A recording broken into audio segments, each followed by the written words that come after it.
70, é denunciado na auditoria militar a prisão de Mário Alves, negada pelas autoridades, apesar dos testemunhas de presos políticos no local da época. Nessa década ainda, a repressão entrega caixão lacrado, não se podia abrir, o caixão e presenças de agentes do enterro de alguns presos políticos que eles diziam ter morrido desta ou daquela maneira. Eram as famosas versões oficiais. Nesse início de 70, começou o Mário Alves, a família de Mário Alves, na busca, especificamente, no início. Logo após, nós temos a prisão e desaparecimento do Fernando Santa Cruz, e temos a presença da família Rosalina Santa Cruz, Marcelo Santa Cruz, se aglutinando nessa luta. E mais tarde, um pouco mais tarde, na década de 70 ainda, com o desaparecimento do Davi Capistrano, a dona Maria Augusta juntou-se a esses familiares e, junto com cada um de nós, que éramos familiares de presos políticos, os advogados, jornalistas, amigos mais próximos, se juntavam a eles na luta por isso. Aqui no Brasil, em 69, em fim de 69 e início de 70, tivemos trocados pelo embaixador americano 15 presos políticos que foram para o México. O alemão, trocado 40 presos políticos foram para a Argélia. O suíço, 70 presos políticos foram para o Chile, além do ponto japonês, 5 ou 7 trocados presos políticos. Todos eles foram banidos do país e, ao chegarem aos respectivos países, denunciaram a situação do Brasil, de suas torturas e tudo que ocorria. Dá para você ser um pouquinho mais breve? Vou ser mais breve. Em Portugal, por exemplo, saiu na época um livrinho, uma espécie de um dossiê, com uma série de denúncias. No decorrer desses anos da ditadura, surgiram várias iniciativas locais para aglutinar todos esses espaços. E a partir de 75, tanto o movimento feminino pela anistia, como depois em 78, no CBA, com o surgimento do CBA, o primeiro foi lá no Rio de Janeiro, vão surgindo em todos os estados do país, constituídos comitês e comissões que eram tratadas especificamente das questões dos desaparecidos, dos presos políticos, como todos exilados, dos mortos desaparecidos e dos assistidos.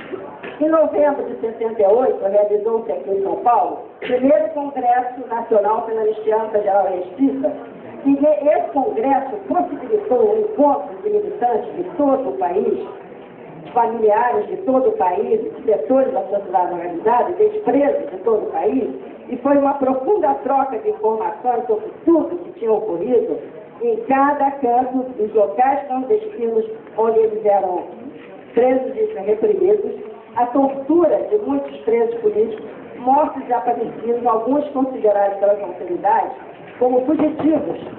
E lá também, publicamente, surgem os primeiros nomes, os primeiros números de militantes eliminados, mas que foram desaparecidos no Araguaia.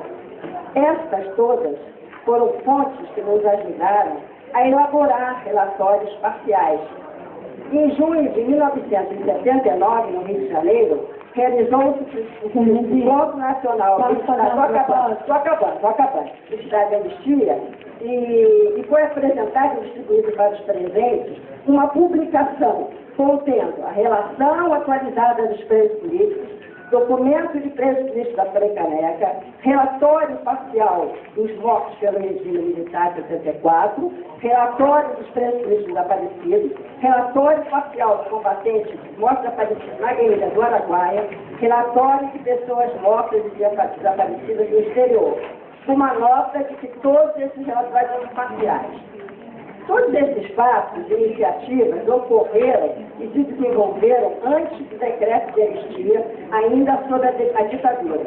Posteriormente, foram sendo elaborados dossiês mais aprofundados e certamente vão nos levar cada vez mais ao conhecimento da verdade histórica. Eu queria dar parabéns pela profundidade do trabalho dos companheiros ao apresentar esse dossiê neste momento. Quero também aproveitar para distribuir uma matéria, uma publicação, um artigo que foi feito no Globo, da filha do Mário Alves, sobre essa questão da tortura da presidência. Estou dando um para cada um do componente da mesa. Muito obrigada.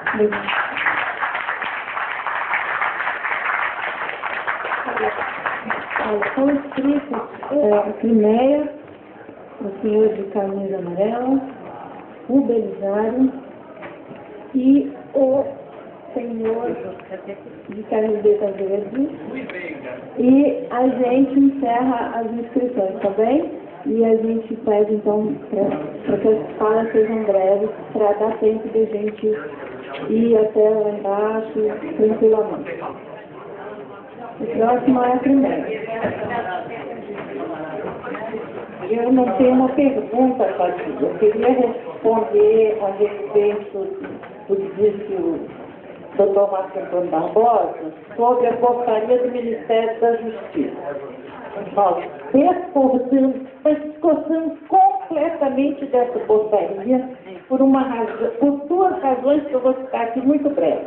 Primeiro, nenhum familiar foi chamado a compor essa comissão. Segundo, ela é presidida pelo deputado Romeu Tuma Júnior. E nós, com essa comissão, nós não vamos trabalhar.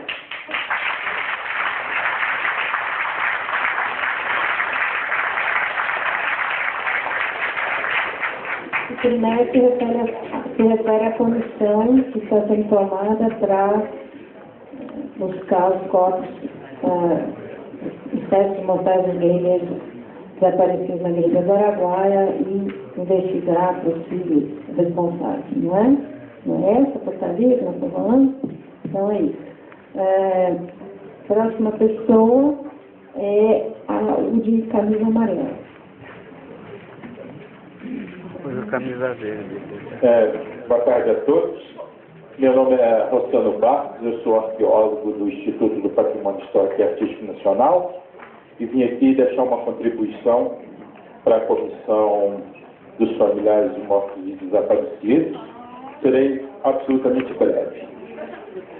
Eu recebi, então, no dia 17 de março de 2009, uma solicitação de um requerimento da Comissão dos Familiares para o registro de sítio arqueológico de alguns dos lugares aonde a ditadura militar tinha os seus campos de concentração. E devo dizer, então, nesse momento, que no dia 31 de março de 2009, registrei a vala clandestina do cemitério de Perus como sítio arqueológico para a memória nacional.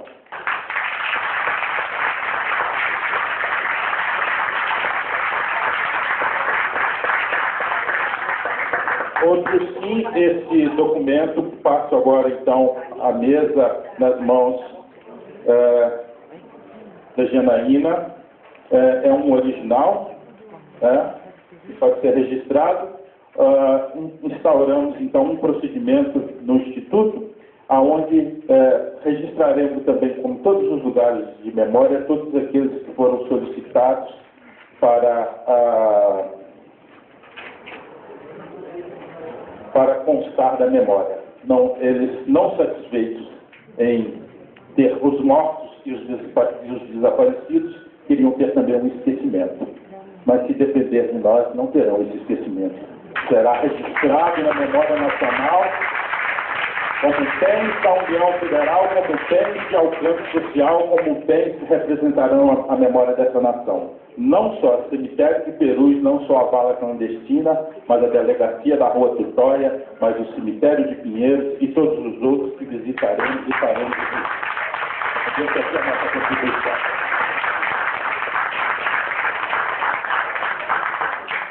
Rosana, obrigada. A gente esqueceu de mencionar, mas já tínhamos recebido essa grande notícia. Obrigada, muito obrigada. Belisário. Dois registros, claro, três registros, claro. O primeiro registro é homenagem a essas mulheres, aos familiares, que, enfim, já escrevi isso aqui no livro. O segundo registro, em pé de Marco Antônio, nós também não fomos consultados. A Comissão Especial de Estado Brasileira para a Morte dos Desaparecidos também não foi consultada.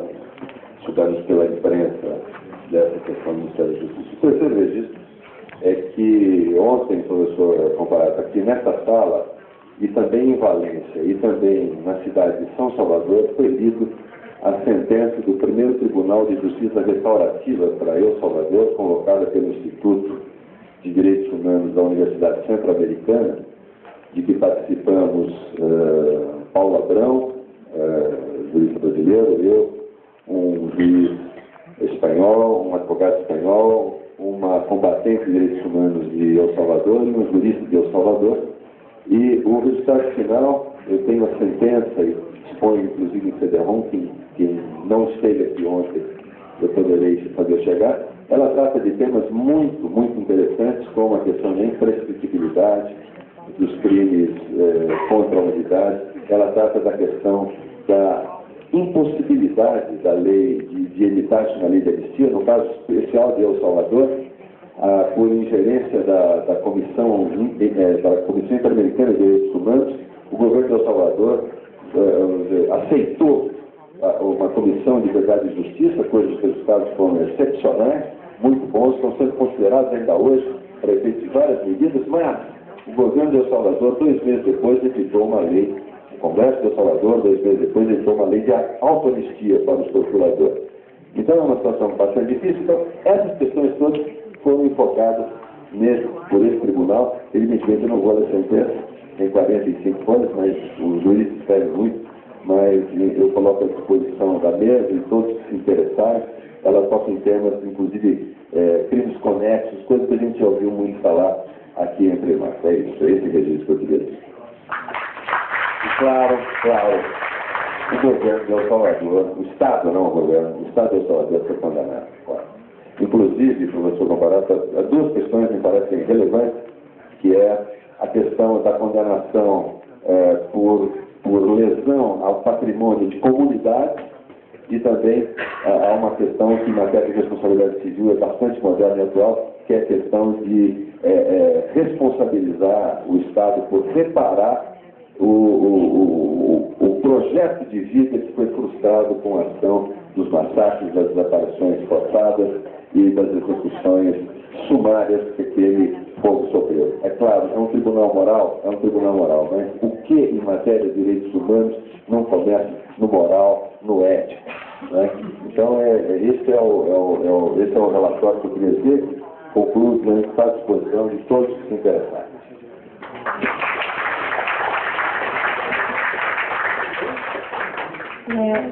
Por último, o rapaz camiseta verde.